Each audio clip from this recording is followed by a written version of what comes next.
নমস্কার বন্ধুরা, আমার নাম সোনালী আর সোনালী কুকিং আপনাদেরকে অনেক অনেক শুভেচ্ছা জানাই। তো আজকে একটা নাস্তা রেসিপি নিয়ে চলে এসেছি, ঢোকলা। ঢোকলা বানানোর জন্য এখানে নিয়েছি আমি 1 কাপ বেসন। এখন আমি ব্যাটারটা রেডি করে নেব। একটুখানি নুন দিয়ে দেবো, একটু হলুদ গুঁড়ো আর একটু লেবুর রস দিয়ে দেবো। একটু জল দিয়ে ব্যাটারটাকে রেডি করে নেব।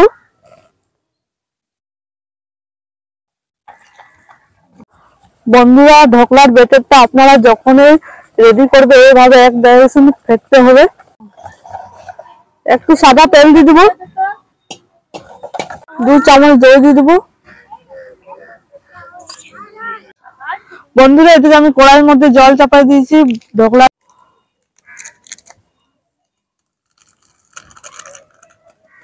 এর মধ্যে ঢেলে নেব।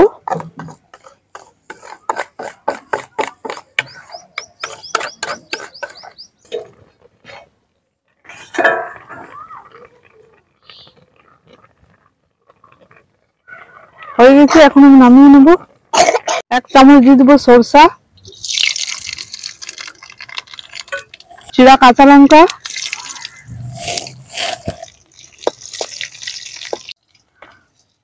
কারি পাতা দিয়ে দেবো,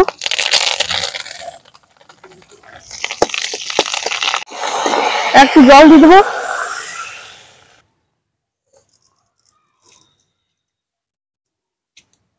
বন্ধুরা, আমি এখানে ঢোকলাগুলো পিস পিস করে কেটে নিয়েছি। এখন আমি এর মধ্যে চিনি জলটা দিয়ে দেবো।